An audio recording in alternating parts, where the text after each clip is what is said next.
Halo sahabat data, selamat datang kembali di acara podcast Ngopi, Ngobrol Perkara Inflasi. Podcast yang selalu menghadirkan topik-topik menarik dan juga informatif, tentu saja terkait inflasi. Dan tidak terasa kita sudah memasuki tahun 2026, di mana itu artinya sudah berakhir pula perjalanan kita di tahun 2025 kemarin yang mungkin bisa dibilang sangat dinamis ya, dan cukup banyak gejolak baik di sisi ekonomi, politik, bahkan ada juga kemarin bencana ya yang dialami saudara-saudara kita di akhir tahun kemarin di Provinsi Aceh, Sumatera Utara, dan Sumatera Barat. Dan di tengah kondisi itu cukup menarik ya kalau kita bahas gejolak ekonomi, khususnya inflasi yang terjadi di Kota Depok. Dan oleh karena itu kita sudah hadirkan narasumber yang sangat luar biasa, tidak lain dan tidak bukan adalah Bapak Agus Marzuki Prihantoro. Selamat datang Pak Agus. Selamat datang Mbak Nisa, selamat datang para pemirsa. Iya, terima kasih sekali Pak Agus sudah menyempatkan waktu padatnya untuk menemani kita mengobrol inflasi nih di podcast ini. Siap. Ya, akhir-akhir ini hujan terus ya Pak? Waduh, jangan ditanya, namanya Januari hujan sehari-hari ya. Oh iya, betul sekali. Cukup dingin hawanya. Jadi untuk menghangatkan suasana, gimana kalau kita ngopi terlebih dahulu? Makasih Mbak. Pas banget nih. Bismillahirrahmanirrahim. Alhamdulillah, insya Allah lebih segar lagi ya Pak. Ya. Jadi gimana nih Pak, 2025 sudah berakhir. Tentunya banyak peristiwa ya Pak yang terkait inflasi, mungkin sebenarnya sudah kita bahas setiap podcast nih di podcast tiap bulan. Tapi mungkin bisa diulas lagi peristiwa-peristiwa yang terkait inflasi nih, terutama di Kota Depok nih Pak. Oke. Tahun 2025 ini kita tahu bahwa ada beberapa kejadian ya yang bisa mempengaruhi inflasi. Misalnya pada 2 bulan ya, di awal tahun 2025 kita dapat kejutan dari pemerintah Bapak Presiden Prabowo ya, kita diberikan subsidi listrik ya untuk seluruh penduduk ya. Nah, itu 2 bulan pertama, makanya itu cukup mempengaruhi angka inflasi kita pada 2 bulan pertama, sehingga kita lihat di Depok itu terjadi deflasi ya, karena memang listrik itu kan salah satu komoditas utama yang dikonsumsi banyak orang ya, harganya diturunkan ya, otomatis harganya turun ya dari tahun sebelumnya, dari bulan sebelumnya, sehingga itu membuat deflasi di Kota Depok dan juga hampir di seluruh kota di Indonesia. Kemudian di akhir tahun, itu ada kejutan banjir nih. Banjir kita dapat musibah ya di 3 provinsi besar ya, di Provinsi Aceh, Provinsi Sumatera Barat, dan Provinsi Sumatera Utara, dan tentunya itu juga berdampak ya terhadap harga-harga, khususnya harga-harga pertanian ya. Karena kita tahu Aceh itu kan juga Sumatera Utara juga termasuk produk pertanian cukup ya, itu mengganggu juga ya stok di secara nasional, dan pasti berpengaruh di Kota Depok juga ya, gitu ya. Gitu Mbak Anissa. Iya, cukup menarik ya Pak. Walaupun mungkin kita harus move on nih Pak sebenarnya Pak, tapi ada baiknya juga kita flashback untuk setahun kemarin nih, sepanjang tahun 2025. Walaupun sudah kita bahas satu persatu fenomenanya, angkanya, mungkin bisa direkap gitu Pak, gimana sih perjalanan inflasi di Kota Depok ini sepanjang 2025? Iya, memang kalau BPS sering rekap nih. Tadi seperti saya ceritakan di awal, dua bulan pertama di tahun 2025 kita mengalami deflasi, di bulan Januari kita deflasi 0,76, kemudian di bulan Februari kita deflasi lagi 0,73, dan itu penyebab utamanya adalah subsidi ya, stimulus dari pemerintah, subsidi listrik. Kemudian di bulan Maret setelah kembali normal, karena pemerintah hanya 2 bulan ya, dan kembali harga normal lagi di bulan Maret. Kemudian juga ada di situ menjelang Idul Fitri, di mana harga bawang merah, kemudian beras juga ya sudah mulai meningkat harganya, maka kita mengalami inflasi di angka 1,71. Lumayan besar, tinggi itu ya, tinggi termasuk. Dan di bulan April kita tahu kembali lagi ya, tadi kalau di bulan Maret itu yang normal tarif listriknya prabayar, maka di bulan April itu yang normal lagi tarif listriknya pasca bayar. Ya, tambah lagi emas nih, emas perhiasan naik, dan bawang putih, bawang merah, bawang putih, bawang merah kayak ini aja sinetron. Nah, Bawang baik nggak Pak? angka inflasi kita 1,2. Nah itu lebih turun sedikit lah dibanding bulan Maret. Bulan Maret. Dan ada kejutan lagi di bulan Mei, kita kembali deflasi. Oh. Ya, di angka 0,35 ya. Ya, itu ya ada sedikit kenaikan, mungkin ada bawang merah, bawang putih, cabai merah ya. Dan cabai rawit itu juga termasuk Turun harganya ya, setelah turun harganya di situ. naik kemarin. Setelah naik ya. Kemudian nanti di bulan Juni naik lagi 0,24 inflasinya. Ya, penyumbangnya ya beras, kopi bubuk ya, sama upah asisten rumah tangga. Dan di bulan Juli naik lagi 0,35 ya, lebih tinggi dibanding bulan Juni karena ini adalah masa anak-anak masuk sekolah. Itu tahun ajaran baru, harganya juga baru ya Pak. Ya, bawang merah tetap lagi nih naik lagi dia. Bawang putih ikut nggak Pak? Bawang putihnya nggak ikut lagi kemana nggak tahu. Nah, di Agustusnya ini itu deflasi lagi 0,29. Penyebab itu ada harga yang turun ya, bayam, kangkung, tomat ya. Kemudian di bulan September itu 0,25 naik lagi inflasinya. Jadi tadi di Agustus deflasi, di September itu inflasi 0,25, yaitu karena ada daging ayam ras, emas perhiasan lagi, dan juga air kemasan ya. Itu juga termasuk penyumbangnya. Dan mulai September itu sampai Desember ya, itu inflasi ya. Dan emas perhiasan nih yang termasuk ya tinggi nih penyumbangnya. Kita tahu bahwa harga emas tuh naik terus ya, naik terus harga emas ya, harga emas global maupun ya nasional termasuk naik semua ya. Itu yang tertinggi itu di Oktober di bulan 0,47 ya, 0,47. Kemudian di Desember kemarin karena mungkin terdampak masalah banjir juga ya, kita tahu cabai rawit juga ikut naik, itu di inflasi kita 0,37, sehingga total itu tahunan kita ya itu 2,51. Jadi inflasi dari bulan Januari sampai Desember ya selama tahun 2025 itu kita 2,51, dan memang ini yang peranannya itu di emas perhiasan dan beras juga gitu Mbak Anissa.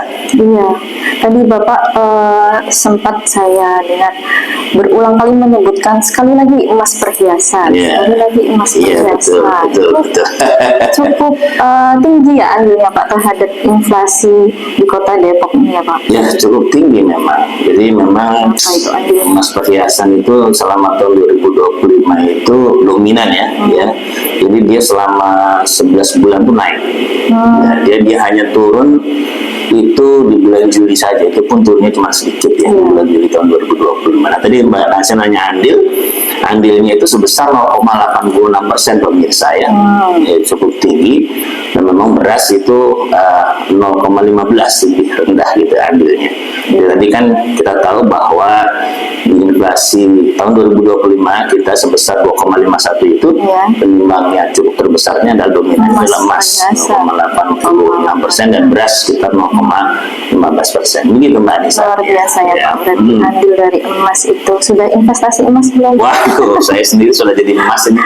Saya 87 kilo mas saya. Mas Agus ya. Ya. Baik. Nah, tadi sempat disebutkan juga di bulan Desember kalau tidak salah, sempat inflasi kan ya Pak? Ya, 0,37. Ya, itu kalau cukup tinggi. Cukup tinggi. Itu karena apa Pak? Apakah memang Nataru seperti yang kita prediksikan di podcast sebelumnya, atau kenapa itu Pak? Iya. Akhir tahun. Tadi kan sudah di sebelumnya dijelasin bahwa memang biasanya kan kalau Desember itu pengaruh juga dari Nataru ya. Tapi juga kemarin juga ada, saya tekankan ada musibah ya. Tadi cabai rawit kan tinggi harganya di bulan Desember ya.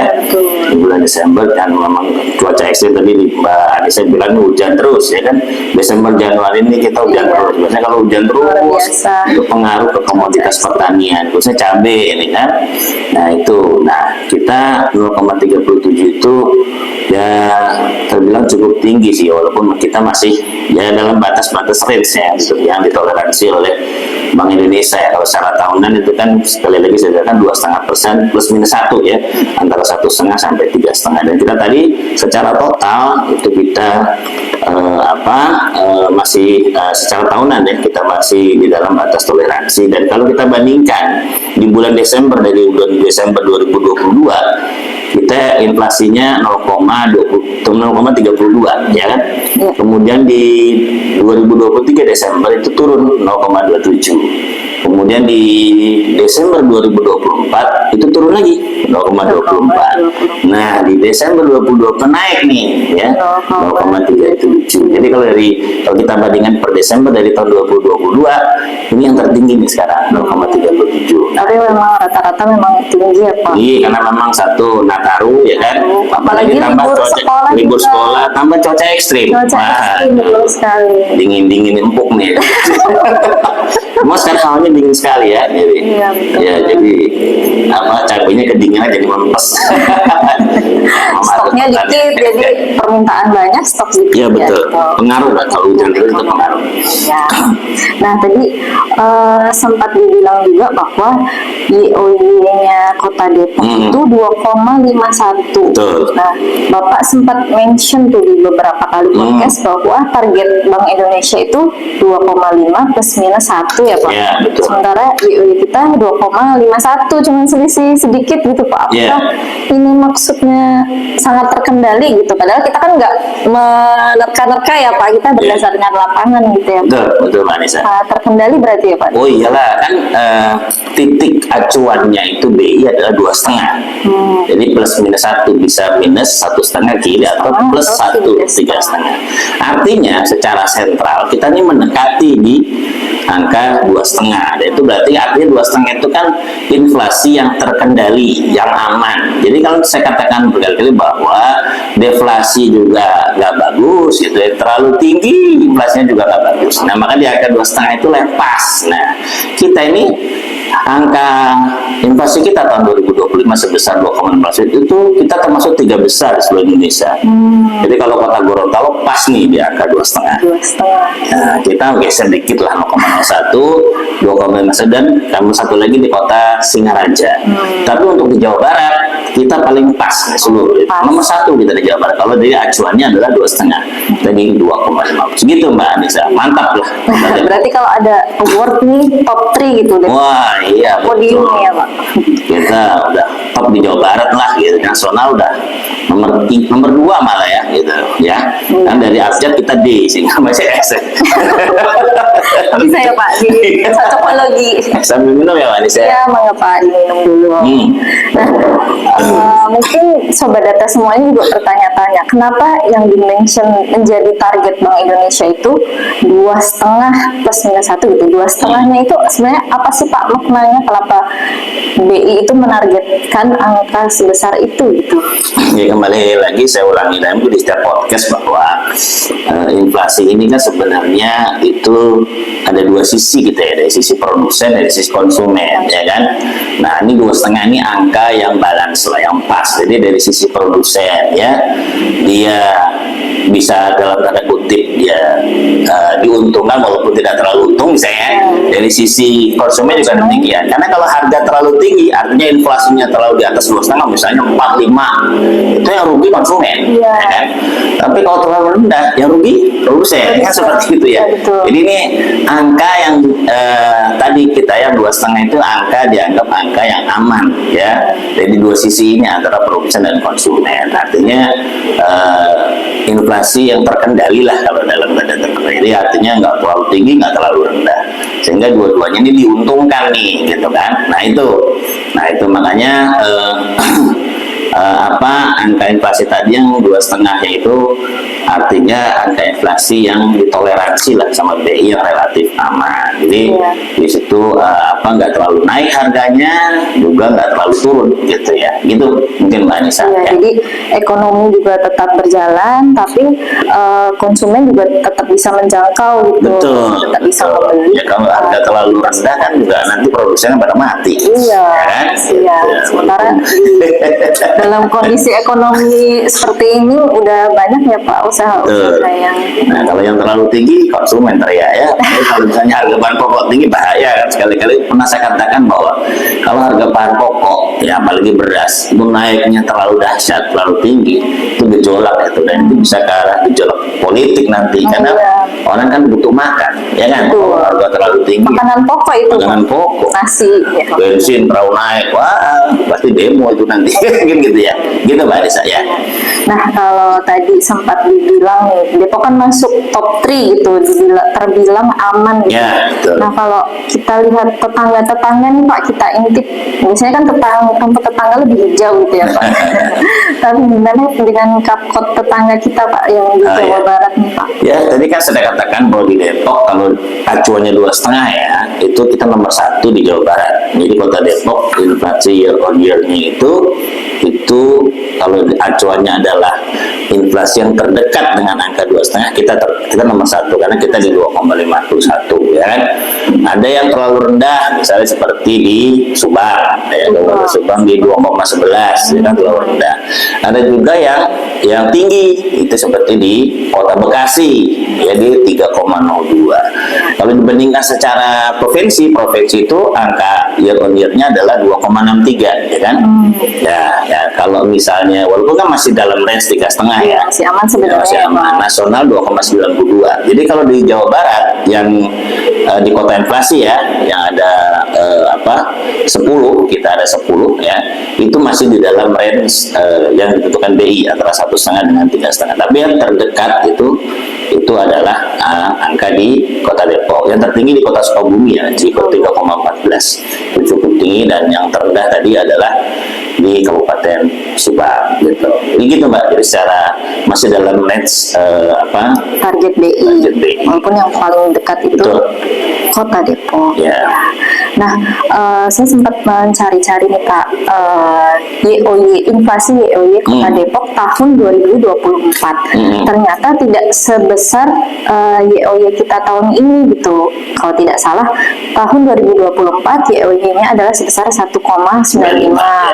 Ternyata tahun ini kita 2,51. Ya. Itu artinya harga semakin naik lagi atau gimana Pak mengartikannya itu? Ya kalau dari 1,95 ke 2,51, kalau kita berbicara dari sisi kenaikan harga, ya berarti masih lebih tinggi di 2,51. Tetapi dari sisi toleran amannya itu lebih aman di 2,51. Jadi kalau harga, maksud saya gini, dari aman sisi produsen konsumen yang terkendali itu lebih terkendali di 2,5 lah ya kan.